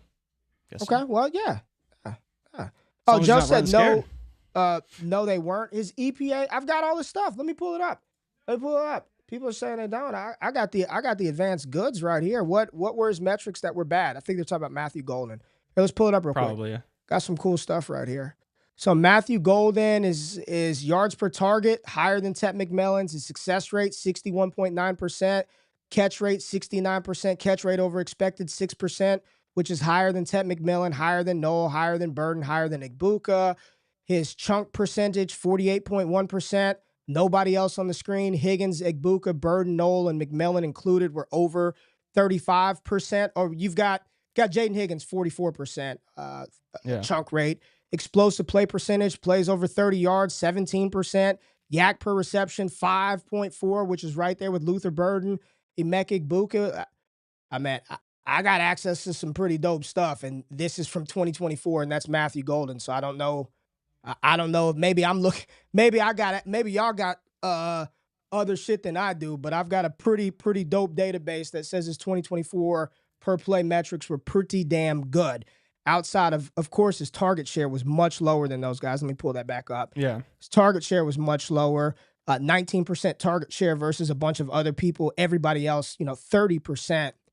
Come on, man. If you didn't watch any University of Texas ball to apply some context to that, then I really don't know what to tell you because Quinn Ewers was not good. And okay, Jason's saying people get hung up on the career yards per route run, which for him is going to be bad. As we do more and more NFL shit, I just know, and because we get to have these conversations with some people. What they did last is what's going to reign supreme. I'm not worried about his career yards per route run. If he gets drafted early, then you take the swing. I'm not going to overthink it. He gets drafted in the first round. You want receivers drafted inside the top 40, inside the top 50. For fantasy, you make the pick and move on. Like I'm at a point Burden, now. Right? I'm not even going to fucking argue about it. Like I just showed you that this year, when he was thrown the ball by Quinn Ewers, he did pretty good with the ball in his hands. I'm not going to argue about it. I don't have time to do any of that. Draft him or don't draft him, I don't give a shit. But I bet you one thing, Jay, he goes round one. Do with it what you will, right? Do with it what you will for Matthew Golden. He was a stud at U of H. Yeah. And I still have Ted McMillan ranked ahead of Matthew Golden. I would still take Ted McMillan over Matthew Golden 10 out of 10 times today if it were up to moi. Jay, what else we got in the chat, man? Any other final thoughts from the Combine? Not really. Like I think the problem is on the high end. We didn't quite get the comparisons we were hoping for. I thought Dart looked good. Quinn wasn't so good. I hoped he'd look a little bit better. He seems cemented for the third round or later at this point. Outside of that, though, it was really focusing more on the offensive line and the defensive line because they did look pretty good. Like they were surprisingly as talented as we thought coming in. Yeah. You talked about Stewart and how good he was. Nick Umanwori was disgusting. I mean, we heard about him kind of going in and how good he was. I think Maxwell Harrison could be a guy who might have even locked up top 25, top 20 potentially with how good he looked in some of the drills. And then Malachi Starks was the other one who was really, really good in the drills. Not super fast, but really, really fluid in the drills and could be another guy who potentially goes round one at safety, which you don't see very often. So that'd be a pretty big deal for Malachi Starks if he did sneak into the first round. Yeah, shout out to Z, man. Z does a lot of good work on X as well, a lot of draft stuff. He said, even though people are saying this RB class is deep, the quality and tools of each back is unique to each. Few backs that are similar. And this is what makes this class so awesome to me. It's not, you don't have five, it's not that 15 of these backs look like Ollie Gordon and you got 15, 6'1", 220-pound kind of bruising type backs. You've got a cluster of those backs and they all check requisite boxes. Then you have a group of, if you've got a team that needs a pass catching weapon, a running back that can spell and deploy in that receiving way, you've got Jayden Blue, you've got a Brashard Smith. Cam Scatterbo can do sort of dual things. You've got the dual threat running backs. You've got every archetype of running back that a team could want. This is going to be the fun part, not ranking who you or I personally like a little more, right, Jay? You might like Harvey a little more than Scatterbo. You might like Giddens a little bit more than Judkins or whatever the case may be. Caleb to Hampton still, Hampton to Henderson. What's really going to separate the good analyst and draft capital landing spot predictors versus the bad is analyzing those situations that they fall into and projecting the opportunity once they land in those spots. Because some of them are going to hit some nasty spots, right? Like we can agree someone's going to land in a spot where you're like, damn, man, the Falcons took this guy going to like the Jets, right? In the 7th round, right? They took RJ Harvey in the 7th. Atlanta did. And you're like, just wait till Detroit takes a running back. Detroit takes one. They take Ollie Gordon. You might like him, but it's like, how Chicago much takes realistic like 2 or 3 guys, right? Is he going to get in Detroit? And then you're going to get a dope one. You might get a running back that you had graded a little lower. Name the back, and they go to the Dallas Cowboys in the 4th round, right? I'm thinking about Scatterbo going to Arizona. The only reason I don't think you go to Arizona because they just drafted Trey Benson, right? They just. But they're different, right? You look at Trey Benson and you look at Cam Scatterbo. You say, who's the better complement to the offense? It's 100% Cam Scatterbo to be that outlet for Kyler Murray, to be a guy that can still run the ball very effectively. Obviously, the hometown thing is a fun story as well if he's available. But like, there's gonna be spots, and then of course the fast running backs going to Miami. What does that do, right? There's going to be a fast running back probably drafted to Miami again because Raheem Mostert isn't on the team right now. And they still need more running backs. We got some good questions. So Joe asked, why does it matter? Why does last year matter more than career year for receiver? From just some people this is just information that we have talked to, is college ball is so fucking different now. It's so unstable year to year. Those stable metrics, it seems like a stable metric should apply for a stable situation. Even though the metric is stable, like the college game is so different now, and it's still ever evolving. Have you seen the stuff where they're canceling spring games across the board? Yep, like college coaches don't even want freshmen to come in. You've got every situation changes. So I think from what I've been told is in that final season before declaration, people are looking at what that player did in that season, in that environment. Sure, some of the prior career stuff comes into play, but outside of fantasy football is the only place throughout this process, Jay, and I'm full-time NFL draft now, where I see us referring back to like freshman season stuff, sophomore season stuff. I don't hear it anywhere else. They talk about, this was a good career player, right? This player had this many sacks going in, but it's focusing on what Abdul Carter did this season, not what he did his first 2 years. And that growth from and what the team thinks that with that skill set that player did in his final year, how are those traits going to translate to the NFL? Not what he had to deal with in 2021 with a freshman quarterback or a bad situation that's pulled his career numbers down. I'm not arguing anybody his overall advance. I haven't even looked at him. That's how little I really put into that. I'm looking at what he did this season when the chips were on the line. And if you want to take that and be like, I don't want to buy into that 1 year, I'm not going to argue you. If you're like, I don't like the other years, I don't want to focus on this year, I'm not going to argue you or knock you. But I just know that doing this a little bit more, being more in the weeds, that this season reigns supreme over the shit look at Ollie. If all the other stuff mattered, Ollie should be right there, but he's not. And some of the athleticism comes into play, but That's just my opinion on the situation for a player like Matthew Golden. And again, I'm not saying this. I'm not telling you he's the one. I'm not telling you should do it, but I would not be shocked if McMillan doesn't do anything or he doesn't test, and then people are like, I want the 4.29 guy over that. I wouldn't be shocked. Yeah. Yeah, and that's where, Ray, I think it's like, it's not that we're trying to make excuses for certain players one way or the other. It's just, this is how we see it playing out for said player, right? In the case of Matthew Golden, the number one predictor of fantasy points is draft capital. We all know that. So don't tell me that he's not a decent bet because his career yard per route run isn't very good if he's a first round pick and a top 15 selection. You may not like him, you may not rank him as high, you may not draft him at all because you think that matters more to you. But for the process of the way we analyze these players, like, draft capital does matter. And when you are drafted high, it should matter.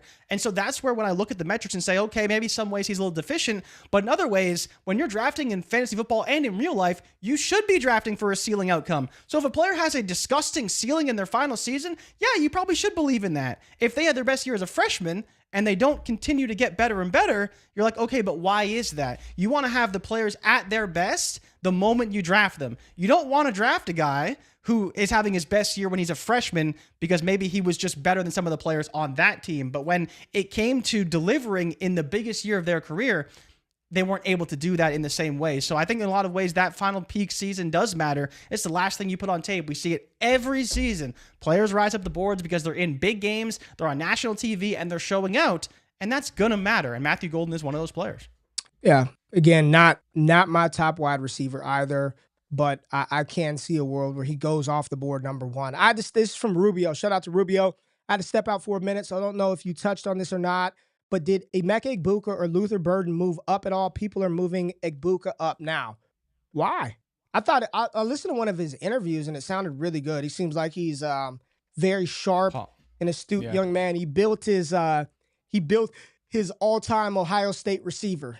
And he said he want the catch radius of he would say the best catch radius was Michael Thomas. He said the best route runner was Marv. Said the speed, Ted Ginn. Speed would be Ted Ginn. And the hands, who did he say the hands of? I forgot who he said the hands of. I forgot who is. Oh, JSN. He said JSN's catching ability. Yeah. But I thought it was a dope interview. I don't know why Egbuka's moving up. Didn't he not? He didn't do anything. He didn't do nothing. Yeah, he didn't do anything. Did he do anything? And I missed it? I don't think so. Let me see. I don't believe he did. I know he didn't run his 40 because, that's not what Ohio State. Look at Zerline. What a lazy comp. JSN. He comped him to JSN. Come on, Zerline. Do better than that. Do better. 6'1", 220, 31-inch arms, do better. 9.5/8 hands. I do want to see Egbuka, though. He should be fine. To answer that question, Rubio, neither of them moved. I think I moved. Where you at with Burden? Where do I have him? I got Tet, 1, 2, Noel. Burden is still inside the top 5, exactly where he's been. First rounder? Inside the top 5. Still inside the top 5. I'm fine with him. I don't know what the sentiment on Burden is. 6 foot, 200 I feel pounds, like he might not be. Runs a 4.41. He's athletic. He's good after the catch. I'm good with.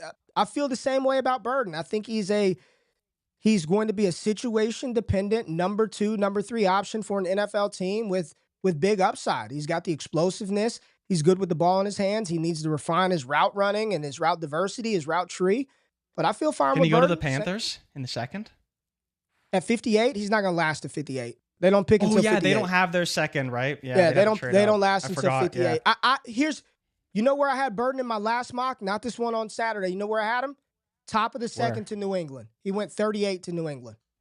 I mean, but they're going to trade out of that pick anyways and probably give it to somebody else. I'm just saying, that's just what they do. I feel the same way about him. I think he's a back end first, Houston, the Rams potentially if they move on. Seems like the first is questionable for him at this stage, but maybe he'll improve his stock. We'll see. Yeah, I feel fine. I feel fine with Luther Burden. I really do. I feel fine with Burden. He's moving up because here we go. Randy is giving us some. He said he's moving up because Burden and Bond are moving down. First of all, anybody who had fucking Isaiah Bond up there in the first place, shame on you. And that's the thing, right? These players do this their freshman season and you hang on to that shit forever. And you ignore, like, who on earth had Bond up that high in the first place? Probably the same guys who thought he could run a 4.2, right? for me, if anything, he moved up a little bit. He ran a 4.39. That's fine. Like he wasn't high in the first place. He was not high in the first place for me. Yeah. Randy says Burden definitely a day two. Wasn't on the field when Missouri needed points. Also serious frustration issues, penalties, and even took a swing at a guy. Yeah, Burden was just ready to get out of there. Burden was. I feel no different about Burden. Burden nor Egbuka moved up at all for me. My grading system for receivers, 20% of the model is draft capital. 20% is draft capital. I want speed and acceleration. I want zone recognition. I want one-on-one wins. Those are the big things that I look for. So yeah, 49 straight up in the second round. I'm not moving him for his little hands. I don't even know what his hands were, but I'm not going to move him. 8.5. That's small. That's small, right? 8.5 is small. Well, that's why I said he's a slot player that you scheme up and you get the ball to, right? Yeah. I don't know. Again, I thought he did well, but he only ran though. That's it. Yeah, he only ran. What? He didn't jump, didn't do 3-cone, didn't do shuttle, which interesting because I kind of expected him to do decent in those. Yeah, I don't agility know. Stuff. But, so Rubio's basically saying he's asking because he didn't understand. I don't know why people are moving them around. I mean, change the grade. The grade will change based on the speed or what you qualify. But for me, Rubio, he's in the same damn tier. Burden and Egbuka didn't go anywhere. They stayed right there. There. Burden is interesting because he has been going into the combine. I think it was Mel and DJ both had him outside of the first round, which was surprising because he's been in the first round. And McShay. Pretty much top 20. McShay had him outside of round 1. So it's kind of like, okay, we're reading the tea leaves here. Maybe teams aren't as high on him. And we talked about it. Like, his last season wasn't as good as his sophomore year. Maybe you believe in the sophomore year and you believe in Burden, that's fine. But his last year wasn't quite as good. But I think the combine should help him. We'll see when it comes to pro days and stuff and if he does the agility work. I think he should. But I think that Burden surprisingly was slipping a little bit to everyone's thing. And then you look at like a player like Trey Harris, who everyone loves and had a good combine as well. Like, people are talking about him as a riser, maybe even ahead of Burden, depending on the team need. What did people I'm not Burden a big do? He's 6 I'm not a big Harris guy, but what did he do? If you want a Harris versus a Burden, that's more team dependent in the player you're looking for. But I think they're both in that same range at this point. I don't necessarily agree, but it seems like that's a reality, right? And I wouldn't be surprised if Burden was wide receiver 4 or 5, simply because everyone preferred other receivers ahead of him. I'm going to throw a couple of names out that people keep asking about. Quick reactions. Jaylin Royals, good combine. Fine, yeah. I think he's a fine player, too. He makes things look easy, and I think it's boring. But Royals is fine. The TCU guys, Savion Williams. We thought, hey, we got to every time we talk about a TCU receiver being a freak athlete, they're just like, they're fine. Right? He ran a 4.48, 1.52 10-yard split. Not a freak, for sure. He's not a freak. Savion Williams. Yeah. No, thank you. Are you out on Savion? Easily.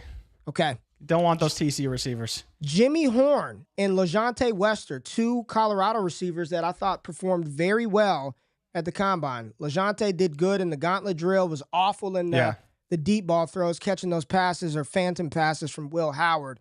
And then Jimmy Horn, a lot of people are excited about his speed, his testing.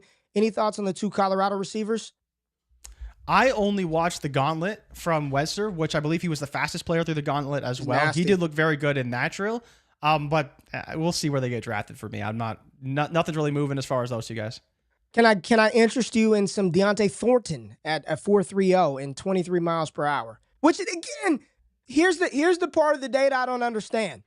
Top speed for Isaiah Bond was 24.17 miles per hour, faster than any other receiver. Faster than Golden, faster than Arian Smith, faster than Deontay Thornton, who ran a 4.30 to his 4.39. Golden ran a 4.29 to his 4.39. We've got 4.7s, 4.3s, 4.3s, 4.34s, higher, faster 40-yard times than Bond, yet he hit 24.1 miles per hour.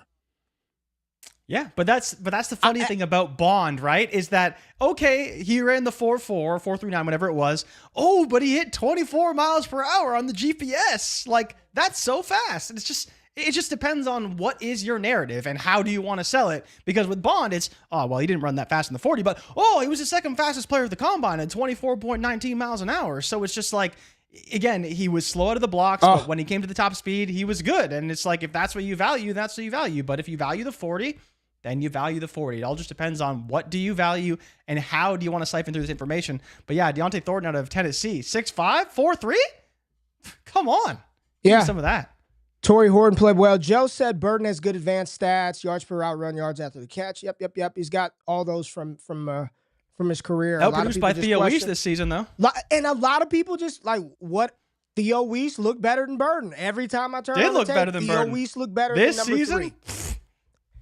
So people are saying that's how fast they get to top. So what do you care? So if isn't that so? Listen to it.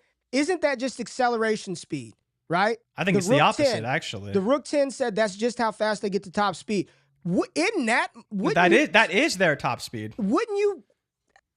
I just don't think everyone understands what it means and what's important. If I told you, hey Jay, you got a player who's got a slower 40, but he gets to top speed. His acceleration is faster than anybody what would you prioritize? I'd be like, give me the acceleration. Give me the guy that can get up to top speed faster than the one that can maintain. Exactly. This is the difference between, like, when you're talking speed and running, nobody in this fantasy space is a goddamn track expert. Nobody understands it to that degree. I think this is going to take some time for some sharp people to really walk through this to make it make sense to me. Because when did he hit the 4.39? He hit the 43.9 at the end, right? When he crossed the line. That was his. So when did he hit 24? Middle of the run, right before, right at the end? Probably at the end, right? I don't know. Realistically, probably at the end. Exactly. Ricky won. Tez accelerated fast, but ran a 4.55. Mm-hmm. That's where it's confusing, right? Jay Rich, and I'm going to end with this. This is why legitimately I don't give a flying fuck about the 40. Just don't go out there and be dirt slow. Don't go fail, right? It may not be as fast. If it's a little faster, you go back and be like, ooh, didn't know Rashard Smith was that fast. I got to move him up I've not moved him up. Let me adjust his speed grade. If you're doing this right, you should have some system that you grade and you judge the speed. I'm not just, I think he's a 6'2". I think he's a 6'1". Like, you put the numbers in and it spits out a composite score. I don't know. And the more players, and there's a million ways you can slice it too. Dude, there's so many ways. I think there's just a lot of data that we've got to sift through and really try to figure out, like, what shit does matter, right? And I'm not going to sift through it. I'm not going to figure it out. So, they're talking about Bond. We're not. I'm really trying to understand it, right? Like, I really want to be able to look at this and be like, I'm not worried about the 4. It's cool too, right? Because you can see, and for people who want to go in and like do the work, I don't know how you apply it, but yeah, right. When you go into the combine IQ, right? Yeah, you can look at how the player tracked throughout the 40. Where were they relative to average? And in the case of Isaiah Bond, right, you can reference that when he got to the 40-yard mark, that's when he was fastest, right? 24.16 miles an hour. I see it right here. And that is, 1.5 miles an hour faster than the average composite of whether that's the whole combine or just the wide receivers of this data set versus a Matthew Golden. But like the thing that's interesting about this is that you look in the 10-yard split and you probably want to play who's fast 10-yard split because that shows their acceleration. It's just when you get to that 40-yard mark, that's when Isaiah Bond is still accelerating, right? Still getting faster. But how much do you value that? Right, for him and the way he takes top off of defense, it probably matters. But Golden, who's the number 1 wide receiver, look at this. Matter as much. So Jaylin Noel, his 10-yard was above average, right? Whereas Bond and Golden was borderline average. He was right at the average. But I just said there's been no correlation of 10-yard split in fantasy success. So I don't know. Yeah. Maybe it's the 20-yard mark, maybe the 30-yard mark. But this is really dope. You can see whether they're average or not. Yeah. Yeah. If you haven't played with the combine IQ stuff, really, really cool stuff to dive around into and play around. Yeah, Torrey Horton is a very good player. Very good player. Very good player. All right, there was a couple of comments that I wanted to get to before we get out of here, Jay. Let me see if I favorited them. Burden stats, Torrey Horton. Oh, here's one from Luke. Any guys that y'all are out on now that y'all weren't, that y'all were in on before the combine and vice versa? And then there was one final one. This is the one we're going to end on because this is hilarious. This is from Ricky1. Let me star this real quick. Anyone that you're out on now, Jay, that you were in on before the combine, or vice versa, you're in on now that you were out on going in? I would say I'm a lot more in on Judkins than I was going in. He was kind of just a guy that I thought would maybe fall to the third round, wouldn't be overly fast, but definitely more athletic than I expected. And I would say I'm very much in on him now. I mean, I am concerned about Samson. I wasn't that high on him already. I've told you that countless times. I don't really see it with Samson outside of his straight line speed, and he didn't even run. So again, if he's hurt, that's one thing.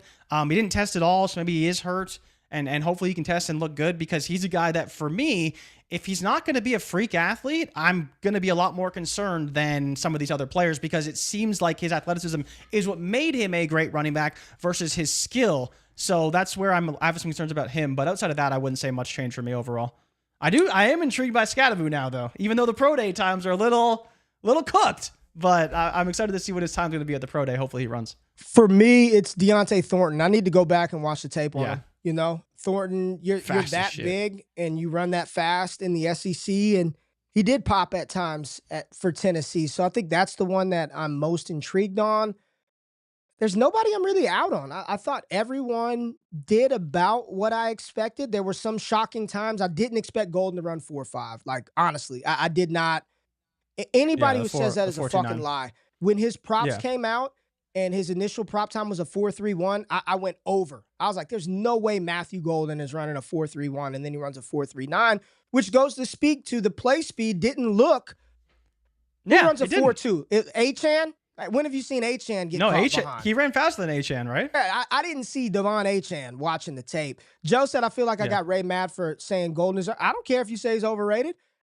All I'm speaking to is his per target numbers this year were very good for Texas compared to some of those other guys. If you're looking at his career stuff, I can't speak to any of that.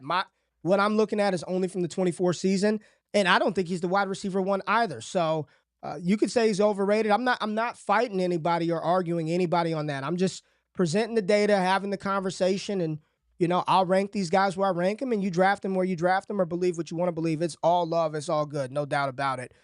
Tez is probably the big faller for me. Jay Rich, probably the big faller. But this is the quote, this is the comment I wanted to end on, because I talked about this on Friday night. You can go to the end of the video that's on the stream.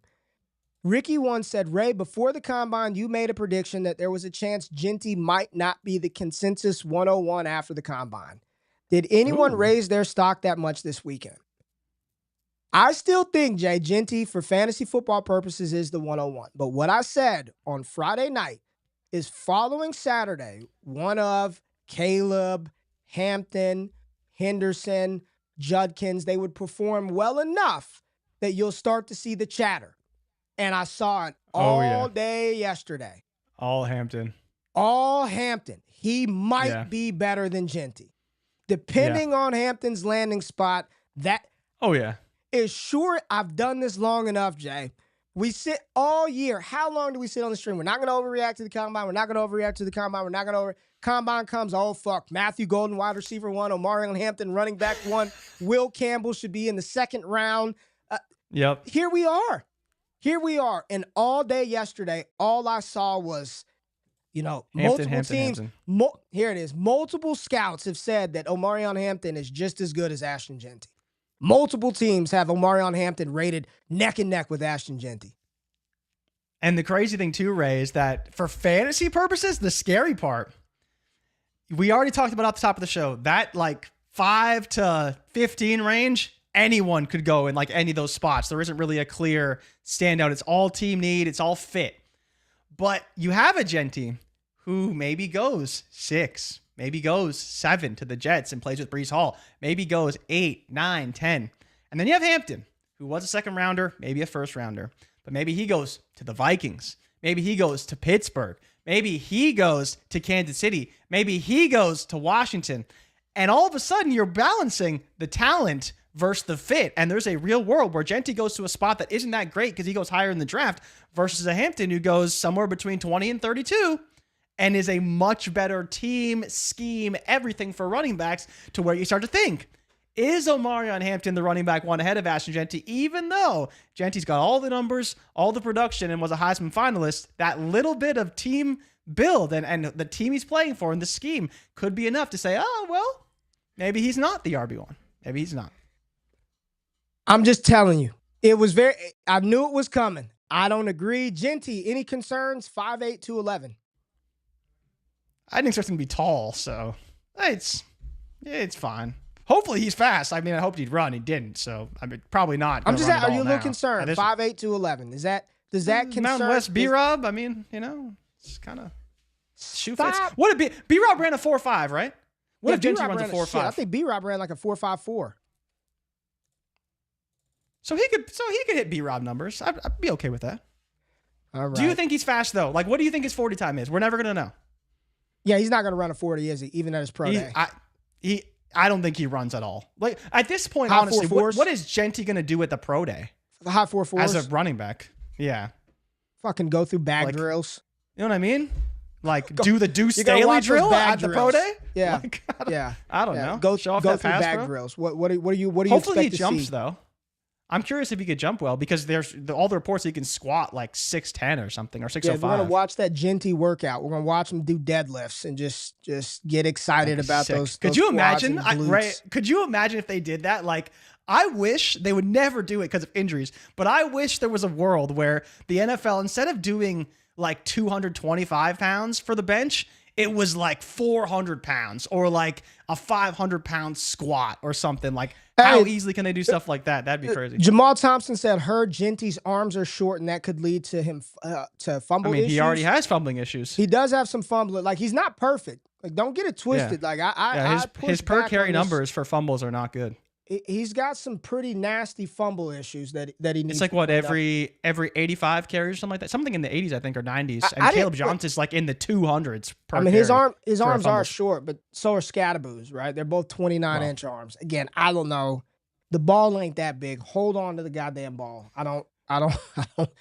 His arms can't grow, so just hold the freaking ball, Ashton Jeanty. All right, Jay, hit the music, man. How do you feel about Jalen Milroe's hands, Ray? I don't care. I don't. They want grew any 3/4 of an inch. Oh man, no Milroe. We got to stop. I saw the guys drafted Milroe at the 211 yesterday, and I'm just like, but he can run. You're just burning cash. Z, I saw you in the chat, man, with some dope stuff about Burden, man. Much love, my guy. Z said, who's your guys' deep sicko dynasty running back? Talking taxi squad, scrounging the waiver wire after the rookie draft is complete. I think mine would be Montrell Johnson. Montrell Johnson? I would. Is Raheem Sanders going undrafted? Not anymore now, right? I think the problem is he's Rocket Sanders, like people remember the name a little bit. He's still Rocket Sanders. Okay. I think that was a good one. Montrell Johnson is a good pull. Ran fast and there was a reason why he ran ahead of Trevor Etienne in Florida. Like he's a solid running back, more of a bowling ball, but he's faster than I thought he'd be. I don't think anyone's going to be touching him. Taj Brooks. I mean, Brooks, for sure. I like Brooks, and he's got the production, he's got the size. Do you think Jarquez Hunter could be another one? I feel like people don't talk about him much. Jarquez Hunter, no one's talking about Jarquez Hunter. Dude. And I'd be curious about Edwards, but I don't know. Like Edwards is a big name, but doesn't feel like he's very in favor right now. Rookie picks, dude. Kyle Monangai, the names that you're naming, these are all LaQuint Allen. People like a lot. Yeah, LaQuint Allen, and Monangai's 40. Monangai's 40 was kind of nasty, but that's all right. Hey, here's the thing. If you would have told me there was a world so Roderick Thompson was going to get carries in the NFL, and I'd be like, no way. And these guys, people are trading for these guys. Let me get Sincere McCormick. Please give me a third for him. So damn right. All right, big show. Devin Neal? Devin Neal ran that 4.58, and people just hate him now. Hate him. 4.58. I feel like people don't like Devin Neal. Devin Neal and Ollie Gordon, I think, could slip a lot in drafts. I don't feel any different. They ran about what we expected. Neal wasn't a Blazer. Go look at Arizona. Go look at Kansas's tape and tell me where Neal was blazing. All right. That safety out of the tight end out of South Carolina, I'm intrigued by. I believe he's got a very high RAS score, so he's gonna be a waiver wire guy. That's all we gotta know. Maybe a waiver wire guy, but I'll take a shot. Joe said she's in on Raiders. Joe, no, not in the second, Joe. Not the Raiders. Not with the top 40 pick. Not in the second, Joe. Milrow. Yikes. Yeah, you can't do that, Joe. I love you. I'm not They gonna might, let you though. do that. You never know. I'm not gonna let you do that. Hunter is a dude. All right, Jay. Let the people know where they can find us, what we got going on, and get us up out of here, man. Yeah, so make sure you check out all the new content dropping on DDFFB for the first time. For the first time. We have Dynasty Theory Live, 9 p.m. Eastern Standard Time tonight on DDFFB. Make sure you go subscribe and check out that show tonight. Ray, I'm sure, will be dropping content all week long. You see Garrett, Wilson, Jordan Addison. I'm excited to see who else they're trading for. But that is the main content. Scott dropped his QB buys, so check that out. That's on the channel as well. Ray will drop some mock draft stuff this week. But thank you, everybody, for tuning in. Like and subscribe to the content, and we'll see you guys next week. BR Thursday. BR Thursday. BR Thursday. BR Thursday. Be there. I almost forgot about Be that. there. Appreciate y'all. Y'all have a blessed day, and we'll see y'all next week. Wake y'all asses up with Ray and Jay. We out.